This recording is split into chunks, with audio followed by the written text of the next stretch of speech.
Apacienta mis ovejas. Lección 12.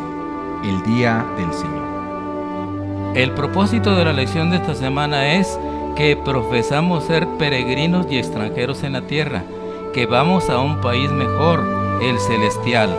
La lección la dividiremos en tres partes. La primera, versados en las Sagradas Escrituras. La segunda, como ladrón en la noche. Y la tercera, sin mancha e irreprensibles.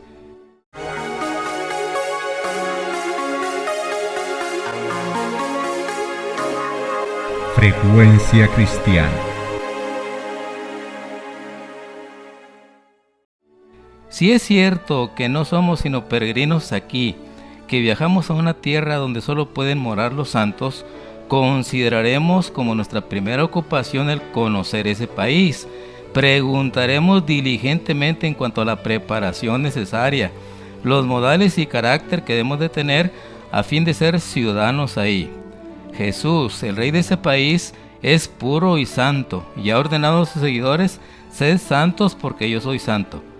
Si en el futuro hemos de asociarnos con Cristo y los ángeles sin pecado, debemos capacitarnos aquí para esa compañía. Iniciemos con la primera parte, versados en las Escrituras. Segunda de Pedro 3, 1 y 2. Amados, esta es la segunda carta que os escribo, y en ambas despierto con exhortación vuestro limpio entendimiento, para que tengáis memoria de las palabras que antes han sido dichas por los santos profetas, y del mandamiento del Señor y Salvador, dado por vuestros apóstoles.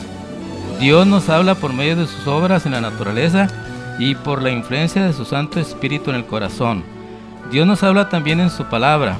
En ella tenemos en líneas más claras la revelación de su carácter, de su trato con los hombres y de la gran obra de la redención. En ella se nos presenta la historia de los patriarcas y profetas y de otros hombres santos de la antigüedad. Ellos estaban sujetos a las mismas debilidades que nosotros. Vemos cómo lucharon entre descorazonamientos como los nuestros, cómo cayeron bajo tentaciones, como hemos caído nosotros, y sin embargo cobraron nuevo valor y vencieron por la gracia de Dios, y recordándolos nos animamos en nuestras luchas por la justicia. Al leer el relato de los preciosos sucesos que se les permitió experimentar la luz y el amor, y la bendición que les tocó gozar, y la obra que hicieron por la gracia a ellos dada, el Espíritu que los inspiró enciende en nosotros un fuego de santo celo, un deseo de ser como ellos en carácter y de andar con Dios como ellos. El Señor Jesús dijo de las Escrituras del Antiguo Testamento: y cuanto más cierto es esto con respecto al Nuevo, ellas son las que dan testimonio de mí. El Redentor, aquel en quien se concentran nuestras esperanzas de vida eterna.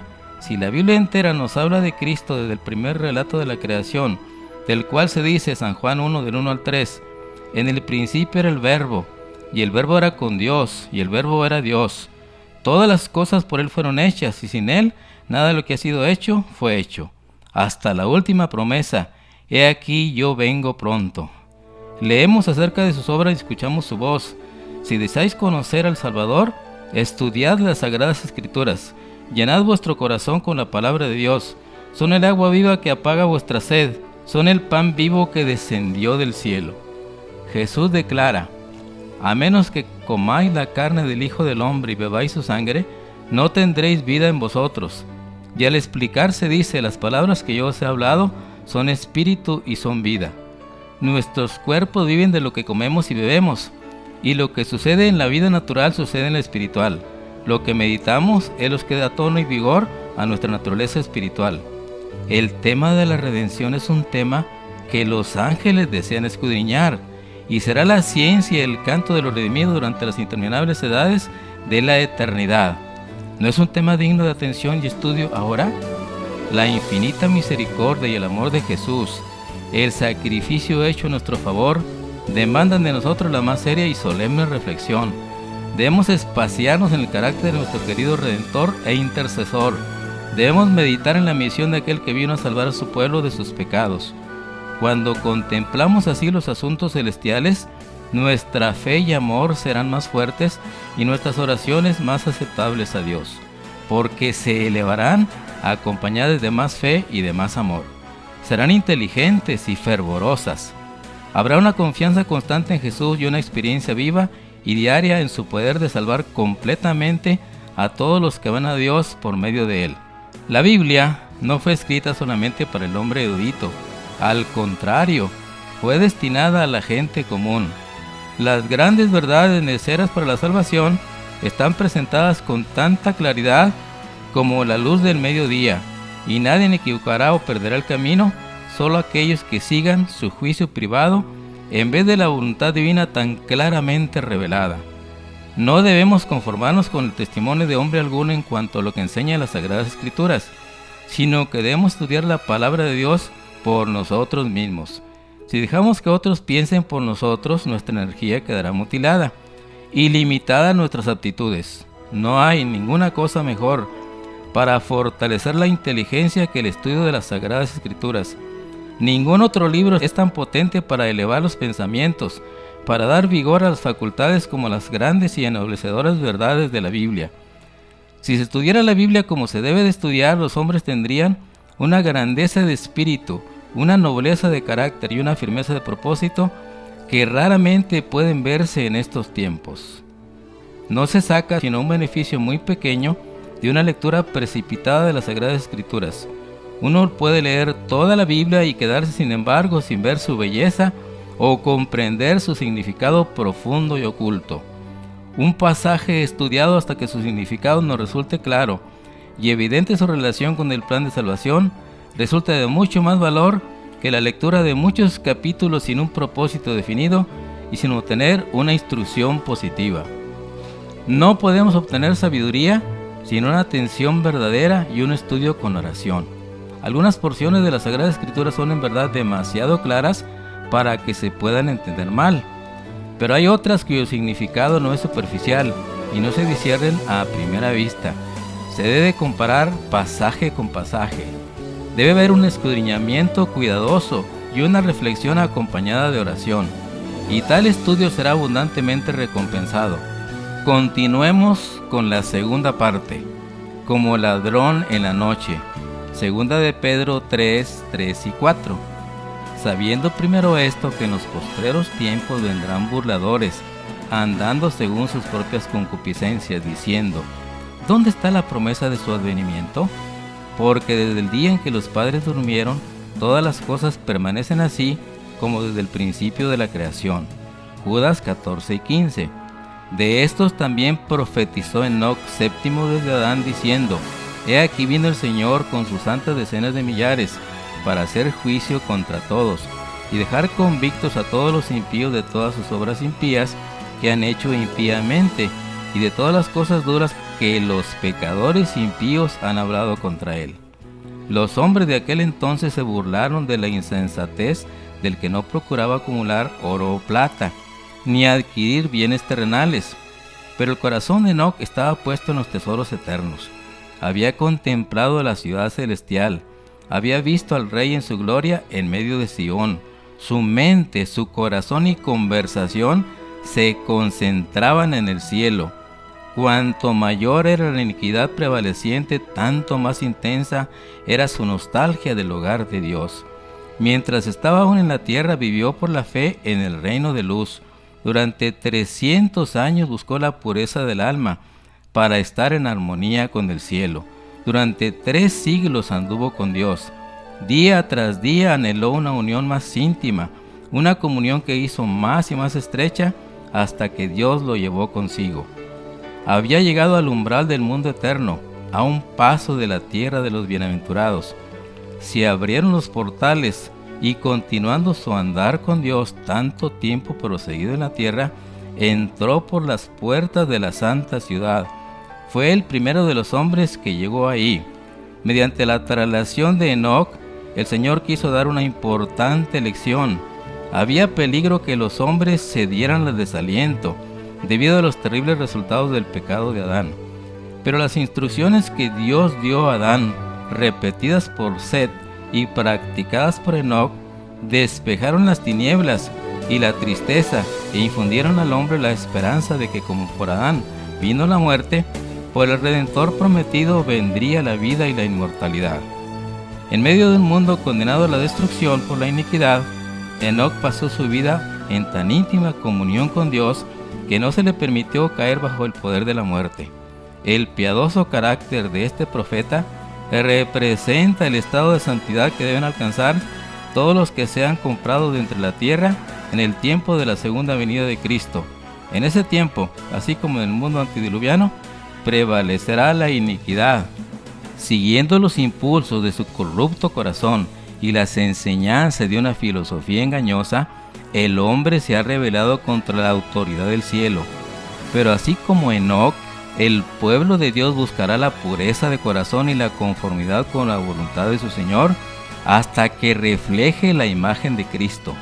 Tal como lo hizo Enoc, anunciarán al mundo la segunda venida del Señor y los juicios que merecerá la transgresión, y mediante su conversación y ejemplos santos condenarán los pecados de los impíos. Así como Enoc fue trasladado al cielo antes de la destrucción del mundo por el diluvio, así también los justos vivos serán traspuestos de la tierra antes de la destrucción por el fuego. Primera Tesalonicenses 4, 16 al 18. Porque el mismo Señor, con voz de mando, con voz de arcángel y con trompeta de Dios, descenderá del cielo, y los muertos en Cristo resucitarán primero. Luego nosotros, los que vivimos, los que hayamos quedado, seremos arrebatados juntamente con ellos en las nubes para recibir al Señor en el aire, y así estaremos siempre con el Señor. Por lo tanto, consolaos los unos a los otros con estas palabras. Pronto aparece en el cielo, en el este, una pequeña nube negra, de un tamaño como la mitad de la palma de una mano. Es la nube que envuelve al Salvador y que a la distancia parece rodeada de oscuridad. El pueblo de Dios sabe que es la señal del Hijo del Hombre. En silencio solemne la contemplan mientras se va acercando a la tierra, volviéndose más luminosa y más gloriosa, hasta convertirse en una gran nube blanca, cuya base es como un fuego consumidor, y sobre ella el arco iris del pacto. Jesús marcha al frente como un conquistador. Con cantos celestiales, en inmensa innumerable muchedumbre, los santos ángeles lo acompañan en el descenso. El firmamento parece lleno de formas radiantes, millones de millones y millares de millares. Ninguna pluma humana puede describir la escena, ni mente mortal alguna es capaz de concebir su esplendor. Su gloria cubre los cielos, y la tierra se llena de alabanzas. A medida que va acercándose la nube viviente, todos los ojos ven al príncipe de la vida. Ninguna corona de espinas hiere ya sus sagradas sienes, ceñida ahora por gloriosa diadema. Su rostro brilla más que la luz a mediodía del sol en su esplendor. Ante su presencia se tornan pálidos todos los rostros. El terror de la desesperación eterna se apodera de los que han rechazado la misericordia de Dios. Cesaron las burlas, callaron los labios mentirosos, conocen esa voz que penetra hasta el oído de los muertos. ¿Cuántas veces sus tiernas y quejumbrosas modulaciones no los ha llamado el arrepentimiento? Para los que rechazaron su gracia, ninguna otra voz podría estar tan llena de condenación. Esa voz despierta recuerdos que ellos quisieran borrar, de avisos despreciados, invitaciones rechazadas, privilegios desdeñados. Entre las oscilaciones de la tierra, las llamaradas de los relámpagos y el fragor de los truenos, el Hijo de Dios llama a la vida a los santos dormidos. Los justos vivos son mudados. En un momento, en un abrir de ojo, a la voz de Dios fueron glorificados. Ahora son hechos inmortales juntamente con los santos resucitados. Son arrebatados para recibir a Cristo su Señor en los aires. Antes de entrar en la santa ciudad de Dios, el Salvador confiere a sus discípulos los emblemas de la victoria y los cubre con las insignias de su dignidad real. Delante de la multitud de los redimidos se encuentra la santa ciudad. Jesús abre ampliamente las puertas de perla y entran por ella todos los redimidos.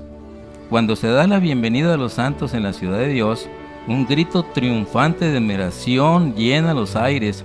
Con amor inexpresable Jesús admite a sus fieles en el gozo de su Señor. El Salvador se regocija al ver en el reino de gloria las almas que fueron salvadas por su agonía y humillación. y los redimidos participan de ese gozo al contemplar entre los bienvenidos a aquellos que ganaron para Cristo por sus oraciones, sus trabajos y sacrificios de amor.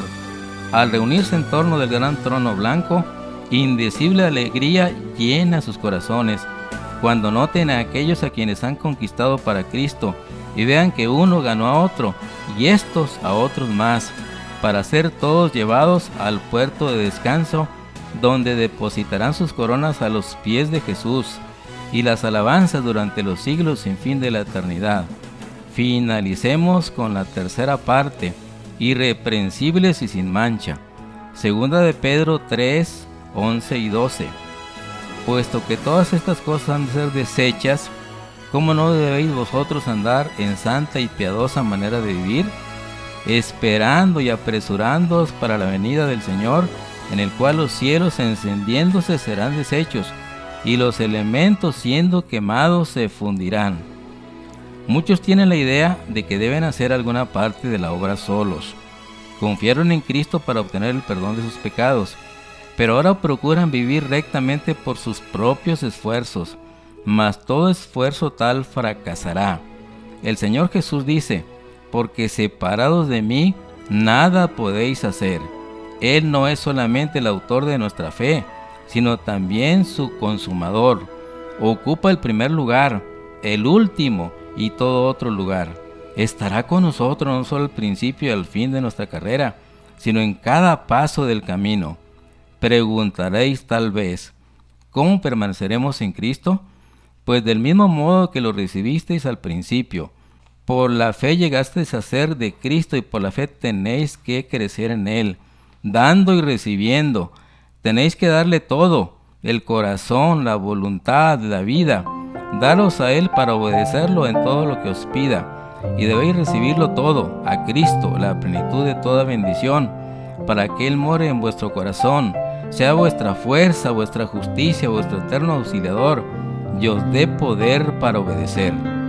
Decidamos hoy poner nuestra mira cada día en las cosas celestiales y no en las de la tierra, y amar de todo corazón la inminente venida de nuestro Señor y Salvador Jesucristo, y decir como el apóstol Juan en el Apocalipsis a la afirmación del Salvador: el que da testimonio de estas cosas dice: ciertamente vengo en breve, y responder con mucho gozo: amén, sí, ven, Señor Jesús.